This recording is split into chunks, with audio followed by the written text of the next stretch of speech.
I got 'Cause this webinar is being recorded oh, notification. So well, I just started the recording. Yeah, it says it's being recorded now. Oh, okay. Well, maybe it's recording twice. Good to see you, Becky. How are you doing? Good. How are you? Good. Will you be at Bass next week? I will not be, Hmm. I don't think, but You're traveling, aren't you? I feel like you told me that. I will be traveling for part of the week anyway. You're always Um, traveling. That's the goal. Well, that's good. You're doing a good job of that. Yeah. Awesome. Well, we'll wait a little bit longer, give it a couple more minutes. At about 5 past, we'll get started, but hopefully we'll get a couple more folks to join us today. Mm.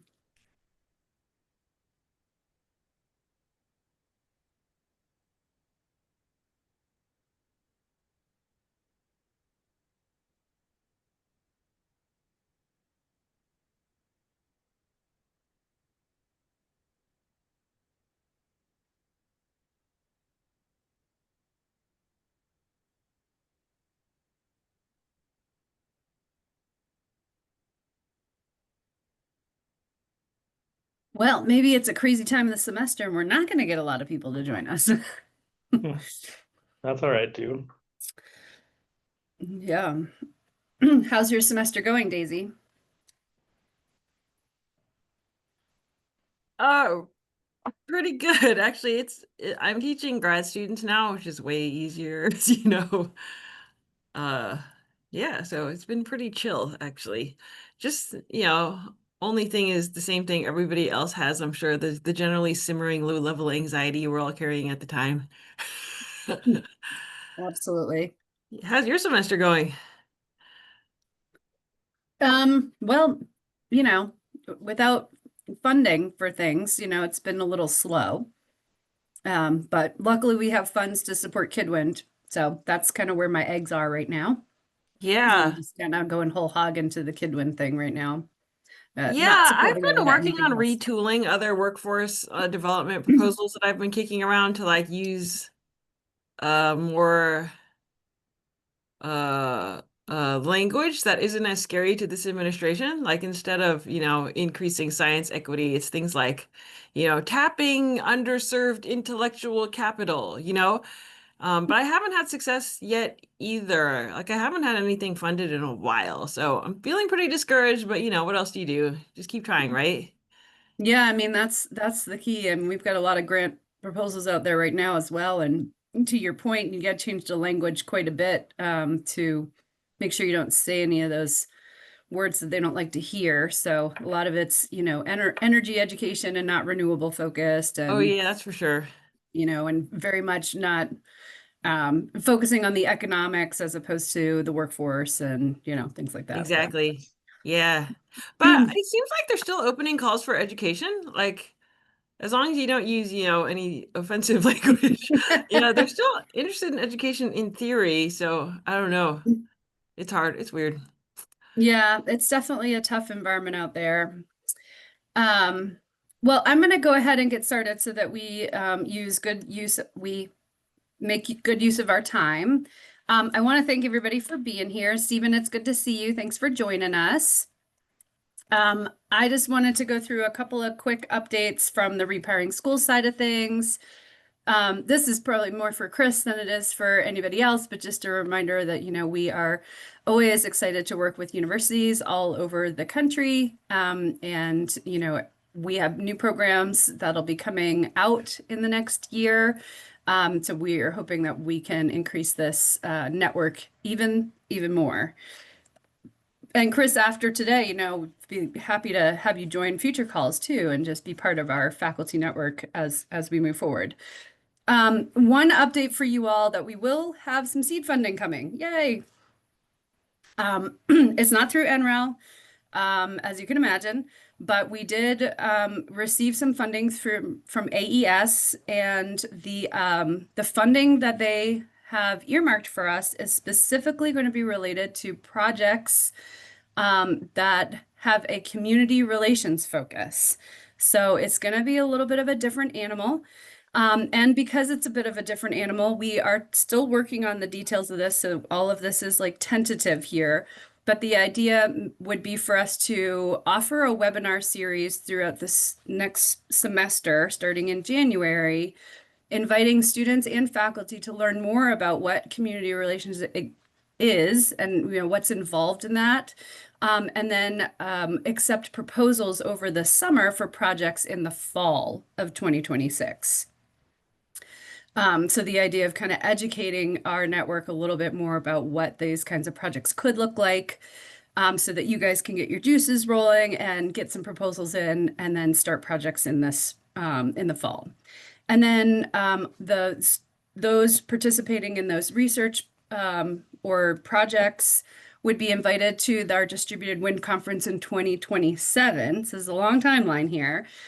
To share out their research, but AES's headquarters is in Arlington, where this conference is held. So it's a nice synergy to bring it all back together and present to the AES team in person the research that comes, or the results that come from these projects that they fund.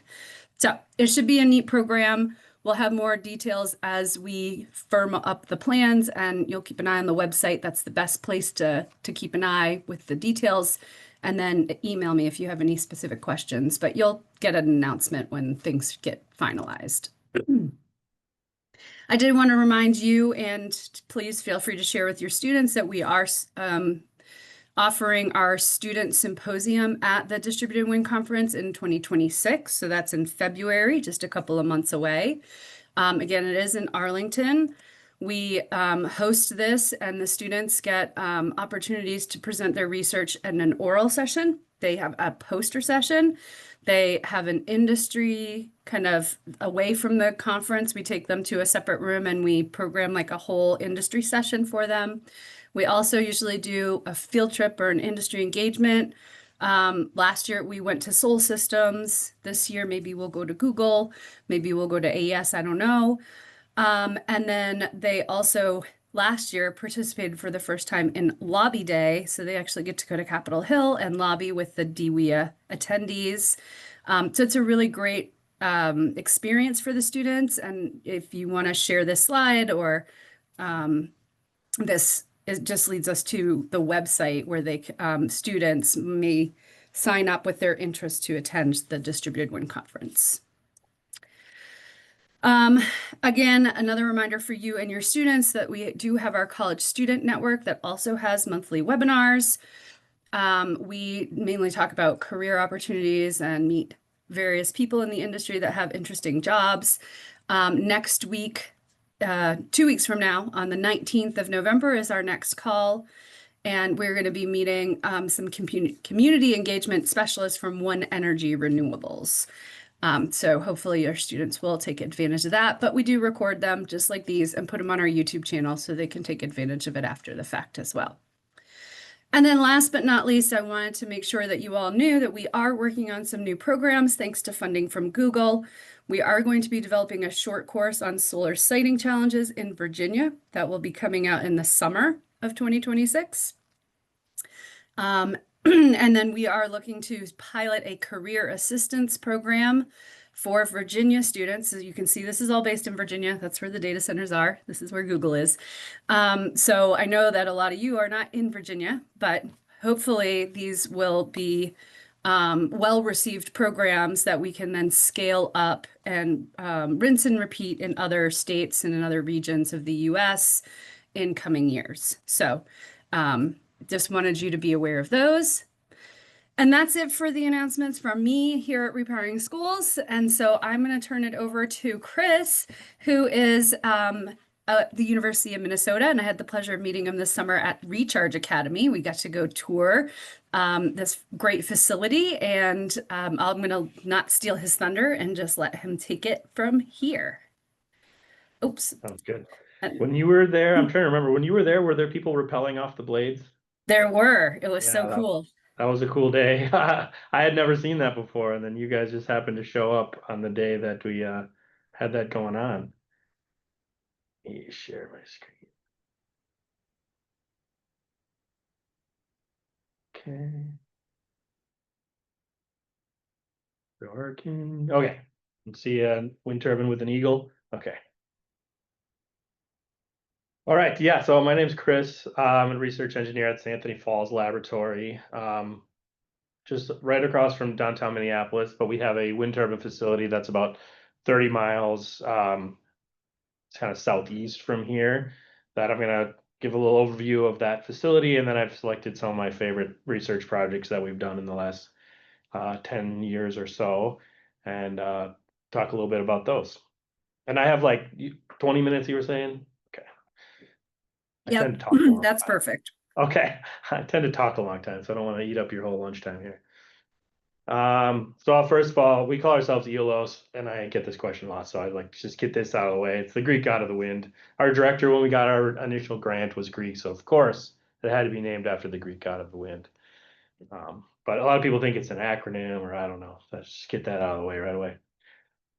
But like I said, the facility is constructed at Umore Park, which is a university-owned property about 30 miles from the main campus, and it was formerly, I think you can see at the bottom of the slide, it was formerly Gopher Ordnance Works. During World War II, it was a smokeless gunpowder plant, and then the university acquired it. I don't know when, sometime after the war ended, obviously. And then it's been primarily agricultural research. And then in 2010, we got a grant from the U.S. Department of Energy to build a research facility there. So the original grant had $5.5 million to build the research facility. Then we had 6 different research topics that we conducted research on with that initial grant. And then we also offered a new course called Wind Energy Essentials that was offered for a few years. And then that was paid for out of this grant as well. So the wind turbine that we built was a Clipper Liberty 2.5 megawatt wind turbine. I don't know if you're familiar with Clipper. They were based out of, I think their headquarters was in Carpinteria, California. Their main manufacturing facility was in Cedar Rapids, Iowa. They're they're around in name, but they just sell like replacement components.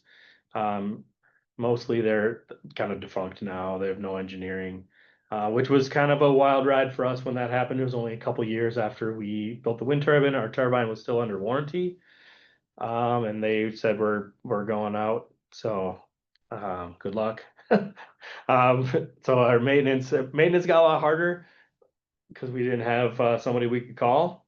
But the upside, I guess, if you want to look at that, is because we now had to take care of the machine ourselves, they gave us a license to all the intellectual property of the wind turbine. So we are actually able to get design drawings for almost every component in the wind turbine. We have the source code written in C that runs on the main turbine controller.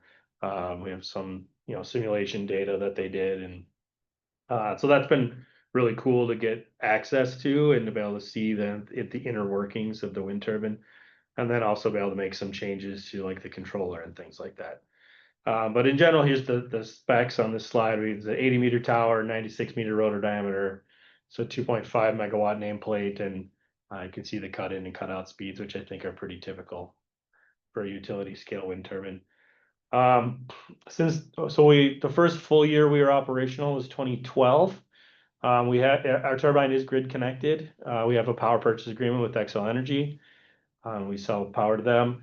But primarily we're focused on research and education, right? So we're not trying to just make as much money on power as we can. We're happy to shut it down for research or for tours, like the one we gave this summer for recharge. And that actually has made people come to us from all over the world. We had a group come out multiple times from Scotland simply because we were willing to shut the turbine down for extended periods of time so that they could work on installing a prototype controller. They said they had a really hard time anywhere closer to them finding somebody who was willing to shut down their turbine and let them dink around for a while and install components and run it in weird configurations. And so that they flew all the way out here with their equipment from Scotland, and they came out multiple times. And we've seen that from people all over the country too, coming out because it's just there's less red tape about just trying to be operational as much as possible, and we're more focused on research and education. So Here's kind of the breakdown. I put it in number of homes powered per year because that's easier for me to understand. But on average, we're about 290 homes per year from that one single wind turbine. What makes the Liberty unique? It's kind of a strange. I think the gearbox was developed in collaboration with NREL, but mostly it's got a weird gearbox. The bottom of the slide shows your typical wind turbine with a gearbox and a single generator. The Clipper Liberty came up with this novel gearbox design where they took the one main shaft and then spun 4 high-speed shafts on the downwind side of the generator or the gearbox, and that basically allowed the generators to be smaller. So each generator weighs less than 2 tons, and it can be lowered with an onboard jib hoist. So at 300 feet of chain, you can lower the generator down, and so that's obviously attractive if you have a generator failure. Getting a crane, I always like to. I got to be on site when our turbine was constructed. I was just finishing my undergraduate degree, but I got to hang out a lot on the construction site, which was really fun. And I watched the crane be delivered that was being used to assemble the wind turbine, and it took 27 semis to be delivered. Just the crane. So you don't want to have to get a crane out there unless you have to. And so the ability to lower generators with the onboard hoist is very attractive. Unfortunately, I think you can debate whether this was a good decision or not. The generators obviously are easy to replace, but it increased the complexity of the gearbox by quite a bit to go from 1 shaft to 4. And they've seen a lot of gearbox failures on the Clippers, and the gearbox cannot be replaced with an onboard jib hoist. So you're still hiring a crane if your gearbox fails. And we do see that our gearbox has a failing bearing in it right now. So we're seeing an increased number of, we have an oil particle counter in the oil lubrication loop, and we're seeing an increasing count. So we know that something in there is starting to fail. I like one of the things that's nice about this design though is a lot of the research that we've done has some component of needing access to the hub. There's a lot of like blade sensors and some of that novel control stuff. They had installed controllers in the hub, and you can see in this picture of the conventional wind turbine, to get into the hub, you often end up climbing out over the nose cone and dangling over the edge, and then go in the tip of the nose cone, which is no thank you. And the Clipper, you can actually access the hub from inside the nacelle, which is really nice. They have these small holes here that you can crawl through from inside the nacelle, which I think has been very nice for having to access it frequently. Here's kind of a picture of the gearbox in the Cedar Rapids assembly facility. So you can see this is where the rotor and the hub bolt on. These are the bolt holes for the hub. These big holes are lockout pins for when you're going to be accessing the hub. You want to make sure the rotor's not going to spin while you're in the hub. Otherwise, it's like being in a tumble dryer. So you want to drive. There's a big steel pin that gets driven in there to keep that. And then these are the 4 high-speed outputs. This here is where like the slip ring and communications go through into the hub for providing power to the pitch motors and communications to the controller. There's a view inside the nacelle out the back, so you can see the 4 generators, or some of the generators. There's one here, and kind of behind the technicians, you can't see. There's one there, and then another one down below. And then this garage door can roll down all the way underneath. You can open a hatch, and the jib hoist is right here that can lower the generator down. And so on the next slide, I'm standing kind of on. I had put a GoPro on my hard hat, and I'm standing kind of on this walkway right here, and I'm gonna go walk over here, stand up on the gearbox, and poke my head out the roof, just to give you some context. So you can see that's the hub access hole that I talked about, where you crawl through that to get into the hub. You've got the rotor pin slots there, climbing up onto the main bearing, and then on top of the gearbox, and you can poke your head out the roof hatch to get a look at I don't know. Have any of you climbed wind turbines before, commercial scale, okay, utility scale? No. Nope, it's on the bucket list though. It's an experience. That's pretty cool though, Daisy. 100 kilowatt. That's probably pretty tall still. It is. It was at Avtech. I don't know if you know what that is. It's a vocational school that teaches about, well, mostly diesel, but they also teach about wind. So there's a Northwind 100 there. It's in Seward. But the really cool thing, which I think might have been historic, is from the top I saw a moose grazing across town. I'm like, wow, That's pretty cool. I have a picture of a That's so moose cool. from a wind turbine. I bet you don't get that too often. No. Probably not. I can say I've never seen a moose from the top of ours. So at the field station, we've got the turbine we just looked at. We also put up a 130-meter tall Met tower with lots of different anemometers and temperature probes, precipitation. We keep all of the SCADA data off the wind turbine and can store that on a drive. We installed custom sensors in each of the blades, strain gauges, accelerometers, and then we put strain gauges and tilt meter on the foundation so we can monitor the health of the foundation over time. Here's kind of this is before you panic, it's 20 times actual speed, so it's not about to explode like that one YouTube video. But so this is a video of a storm coming through. So the turbine was facing a little, southeast, and the storm's coming through from the northwest. So the whole thing is going to pivot. You can see here, this is the strain gauge data at the base of the tower, and you can see that the weight of the rotor is actually putting that side of the tower in compression. But then after the thrust load from the rotor picks up from the wind hitting it, you can see that it's actually in tension on that side now. You can see the yaw kind of chasing the wind here. You get the rotor position overlaid. Oh, the computer's getting bogged down here. I don't think it likes the laser pointer.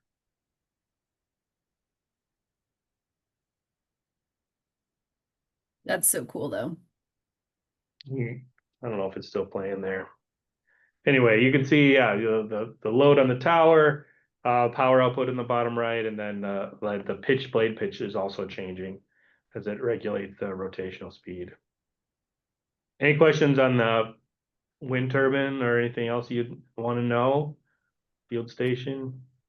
I had a question from the beginning. Back Okay. when you were showing the production over the years, Yeah, easily noticing it's decreasing. right. So is it like our wind speeds just not the same every year, or is it just the turbine getting, Good question. yeah.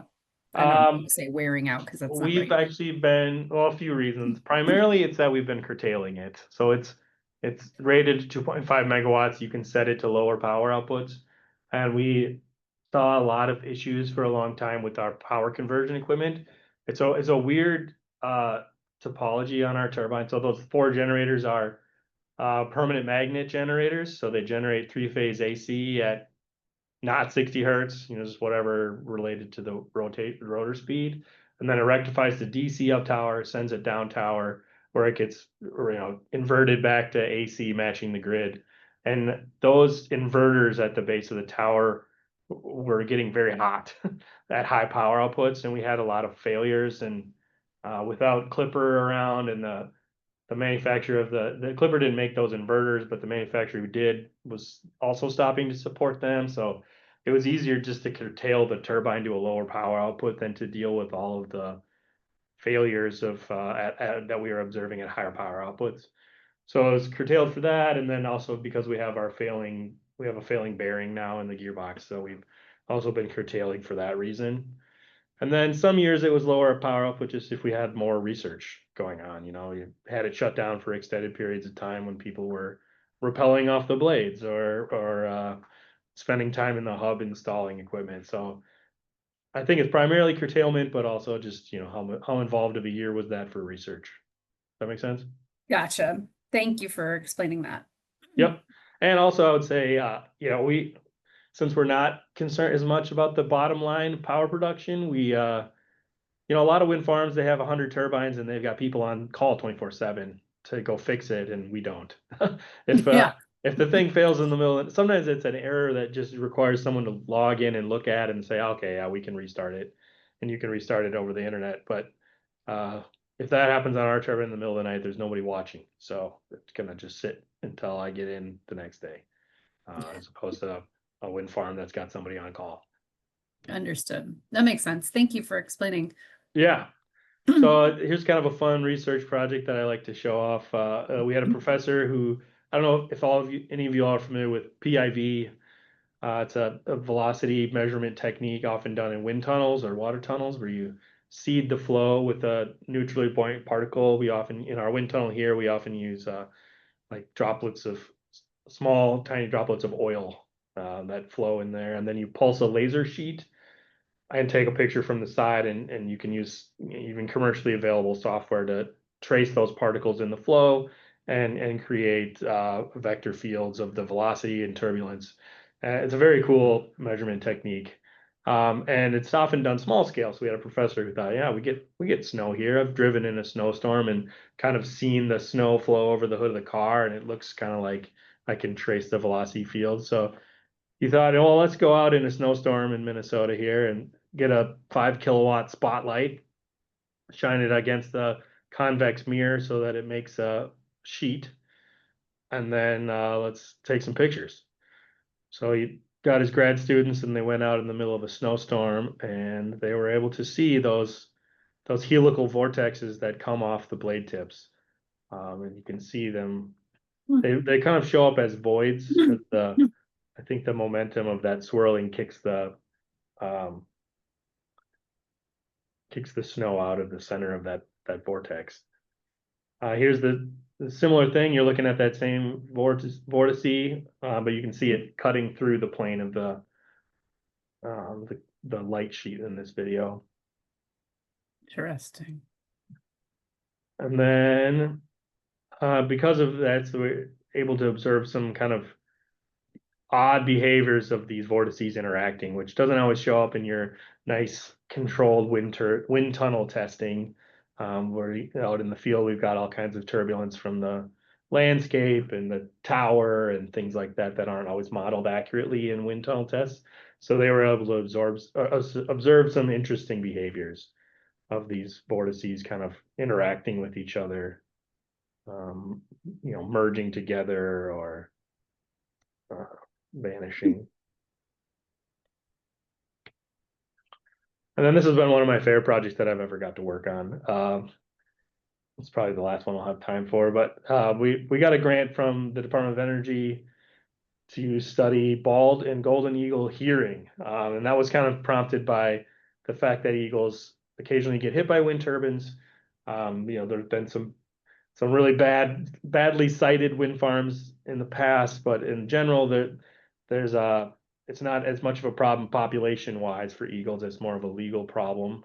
They're federally protected. If you even accidentally kill one, it can be a criminal offense and they can be massive fines. To the point where I've heard about a wind farm in Minnesota where the developer did all of their research, they did all their homework, and there was no concerns with eagles in the area. They built their wind farm, and the first year, a nesting pair of eagles built a nest within a couple 100 meters of their wind turbines. And because of the concerns about killing an eagle, they left at least one, I think maybe even 2 or 3 wind turbines offline for like years. And if you assume, well, the rule of thumb I've heard is it's about $1 million a megawatt to build a utility scale wind turbine. So that's $2 to $4 million just sitting there not generating power because of the concern of hitting an eagle. So what can we do to prevent that? And one of the ideas people floated was, can we generate a sound to scare eagles away? We did some literature review and found that no one had ever measured what frequencies eagles can hear. You can think of a dog whistle, and dogs hear this sound that humans can't hear. And what do eagles hear? We had no idea what frequencies they can hear. So we were able to measure that for the first time using a test that they do on newborns. On the left is my oldest, my daughter, Audrey, who within 24 hours of a child being born, they test their hearing. And they do that with an ABR, an auditory brainstem response test. You can't ask a newborn or an eagle if they can hear a sound, but what you can do is measure the impulse that your auditory nerve sends to your brain. And so in babies, they put suction cup headphones on their ears and stick little electrodes on their skull, and then play noises through the headphones. And they can pick up that small voltage signal as the nerve sends an impulse to the brain. So we did the same thing with birds. So we had on the right of this slide is a red-tailed hawk actually, and the little tiny wires you can see leaving the bottom right of this picture are electrodes that actually on little needles that went into their skin, and then above the bird is a speaker. And we did it in this nice sound attenuating chamber. We partnered with, this was a fun interdisciplinary project. So we worked with the Department of Speech, Language, and Hearing on campus. This is a nice sound attenuating chamber that they have on campus, primarily for human perception of sound studies. So they'll get volunteers to sit in this booth and learn about how they perceive sound around them. And they were kind enough to let us bring eagles in there. The University of Minnesota has kind of a renowned raptor medicine, they call the Raptor Center. They have veterinarians, and they are very well known for being great at taking care of birds of prey. And so they partnered with us as well, and they gave us access to eagles. They had a number of as well as did all of the that stuff with them. I didn't touch any eagles, but they both have some educational birds that are permanently live there, and then they would get some that got hit by cars, and they have surgery to fix their bones, and then while they were being rehabilitated, we would borrow them for our hearing studies. So there's a bald eagle being prepped for the test, and on the bottom right is or on the right is a golden eagle, and they've parted the feathers so you can see the ear. I've never thought about the ear of an eagle before, so it's kind of cool to see.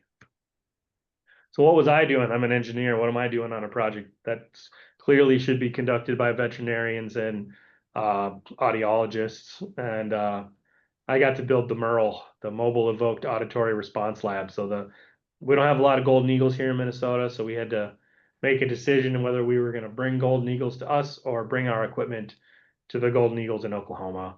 And we decided it was easier to bring equipment there. So I got to build a small version of that sound attenuating chamber, one that could fit in a U-Haul truck and drive to Oklahoma. So I got to build this. It's also got a Faraday cage in there. It's got some copper mesh to help prevent any interference on those tiny electrode signals on the birds. And we are able to measure for the first time what they can hear. So on the left is what humans hear for comparison, and on the right is our results. So it shows bald, golden, and red tail. We did red tails too, hoping it was similar enough, and then we could maybe do future studies with red tails. There's a lot less red tape working with red tail hawks than there is with eagles.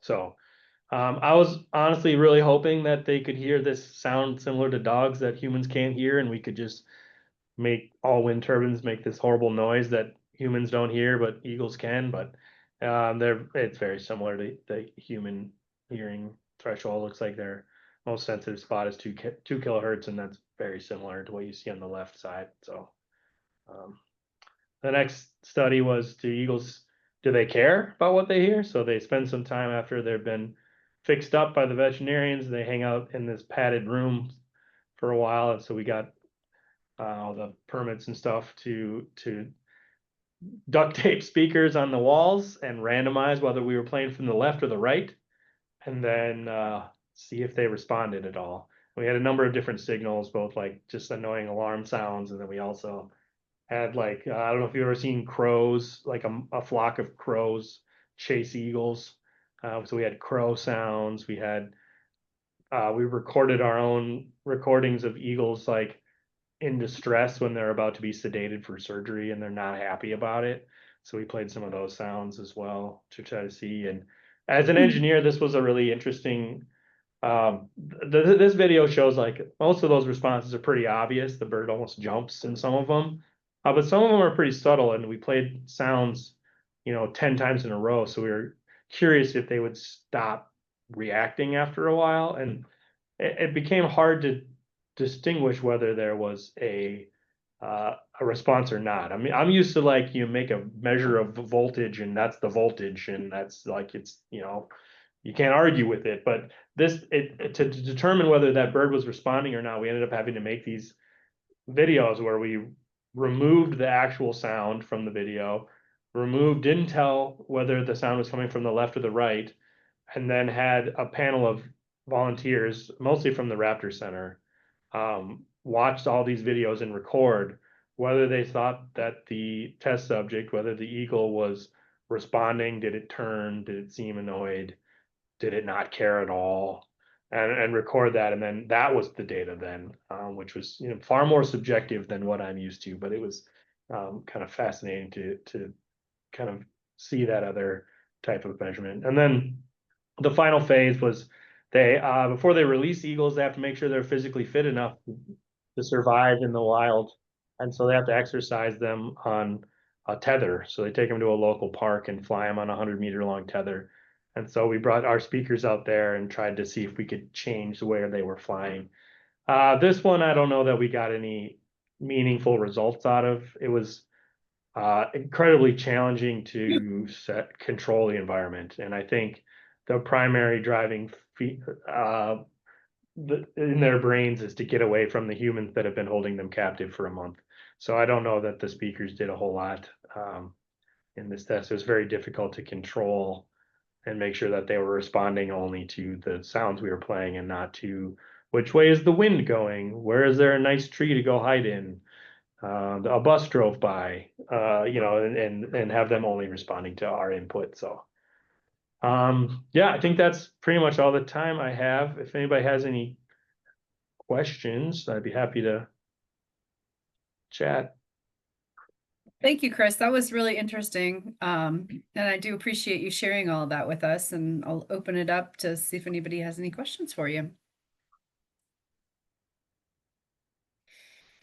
I don't have any questions, but that was really intriguing to me. So I just like never thought about eagle hearing, but it was very I know, right? Yeah, it was a very fun. It was one of my favorite projects I've got to work on. It was just yeah. fascinating too to sit with people from such different backgrounds who are great at what they do and just pick their brains on things and learn from them. I think it's a good example of when we talk to kids about like interdisciplinary nature of things like energy, like it's a great example of in like the research sector, how interdisciplinary things can really get. Yeah. Yeah, I have a bachelor's degree in civil engineering and never thought I'd be working with eagles.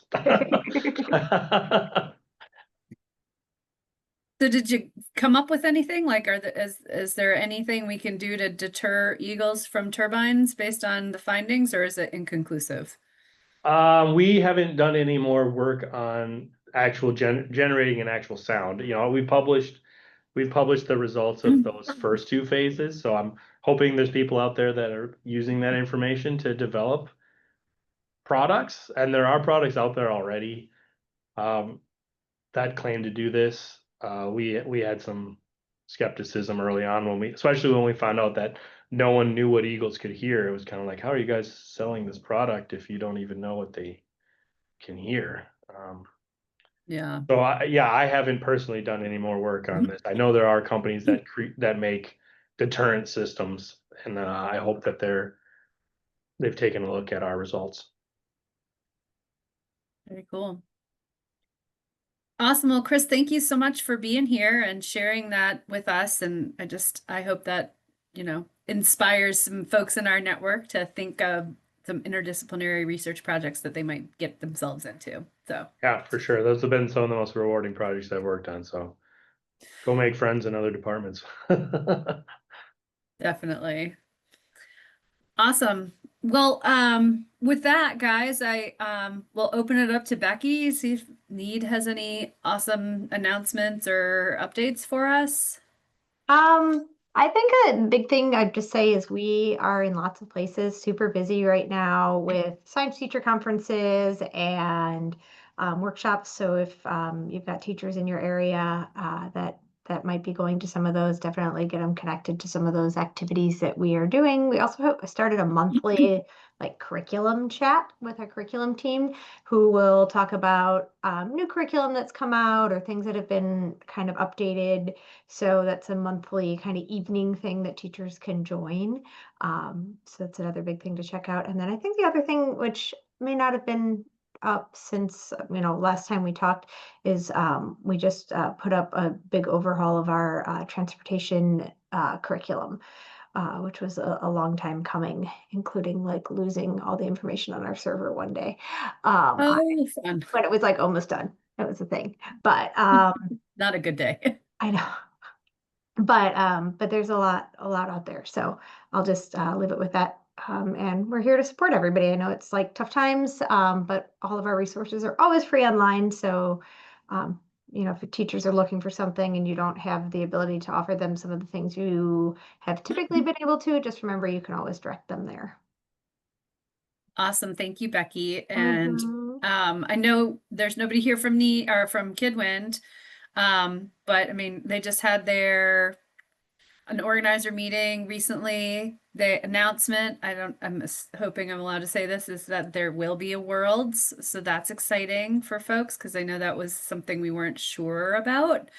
But that's exciting that they are going to be able to host a world competition this year and continue to support all of the state and regional competitions that you all are planning and executing. And they've got some upcoming virtual workshops that you can get a discount on, and the fellows are back, so that's exciting. So you can do a virtual visit with a fellow if you're, leading a team or something. So the resources are slowly coming back online at Kidwin. So that's the good news. And Mike, I'm sure can update us in the next call. And then with that, I'll just, Steven and Daisy, if you guys have any amazing things you want to share with us, what's going on?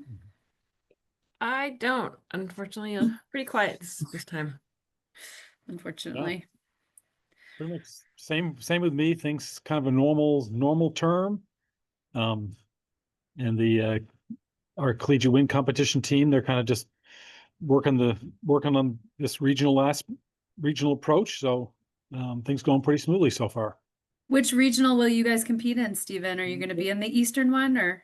Well, we wanted to be in the East, but then the East is during graduation weekend for us, and Central is during exam week. So we're going to go to the West Coast, actually.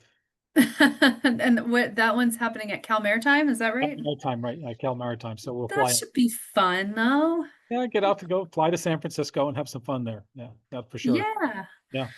Well, awesome. I'm glad to hear that folks are still, making the CWC happen considering the constraints of the year. So, hopefully, we'll have some funding at the Repairing Schools level, maybe to support you guys, since we couldn't get it from NREL this year. So yeah, is that actually since there's no money coming from NREL, our biggest challenge will probably be finding funding that'll determine how big a team we can actually send. Do you think this, you gave us funding, 4 years ago. Think there's a chance that we might be able to apply for some money, for a little bit of money to help us travel to California? It is possible. So from I'll have to talk to my board about it. I just found out about the regionals and the dates, and I'd like to talk to my board about, number one, if we can be at the regionals so that, the students can know that we exist, but also if there will be a possibility that we could raise some dollars to support. It really depends on industry and who's willing to step up, but we'd be happy to be that venue for funding for things like that, assuming we can raise some dollars. So, so keep us in mind, and hopefully I'll have better news once, the new year starts and we can see where we're at with fundraising and things. Thanks for that heads up. Yeah, of course. Well, yeah, and the only other thing I just wanted to, say thank you to our sponsors. I'm supposed to do this more often. So just so you all know, here's all of our amazing sponsors. If you work with any industry folks that you think would be interested in supporting our network here, please, feel free to let them know about us. But the last thing I wanted to say is that this is it for the year, because I know next month nobody's going to have interest to meet because of the end of the semester and all the craziness. So I'm going to wish you a happy holiday already. It's just November 6th. That's the earliest I've ever done that. But enjoy your holidays and enjoy your break. And we will be back in January. And we don't currently have a speaker lined up for January. I still have a couple months to do that. But I thought this would be an opportunity for you all to tell me what you want to hear about. I mean, I kind of make this up as I go, and Chris has been amazing, and we've had some great speakers this semester. But one thing is I would love to invite any one of you guys to be our speaker and share a success story that you would like to share with the rest of the group. Or if you have a particular topic that you think we should cover or a colleague that you think would be really interesting, please, I would love more of your input as to what you would like to hear about on these calls. So send me your thoughts. And I mean, I can open it up. I don't know, Stephen and Daisy, if you guys have any thoughts, or Becky, or even Chris, if you've got some thoughts on like who else would be really great to talk to our network. I I'll will put then thought put into some it. thought into it. Thanks. Yeah, same. I'm like, off the top of my head, I have nothing, but Yeah, I appreciate it. Like I said, I'm doing my best here. This has been an adventure. This call has been going on since what, 2005 probably, when the Win for Schools first started, and it's always kind of, been like a peer share, which I still think is great, but we're getting less and less people to show up for these, so I'm trying to add more value to these than just like sitting and chit-chatting with our friends, which is great, and I love you guys, but so that was my idea. And again, feel free to email me your thoughts, like, Remy, this is stupid, like we just want to talk to each other, that's fine. But if you like this new format and you have other ideas of things that we could be doing to use our time wisely together, I'd be open to any and all suggestions. So, and with that, I will let you guys go back to your day. And yeah, like I said, have a great next couple of months, and I'll see you back in January. In January. Right. awesome. Thank you so much. Thanks, guys. Yeah. Bye. Thanks, Chris. Nice to meet you all. Nice to Bye. meet you. Bye.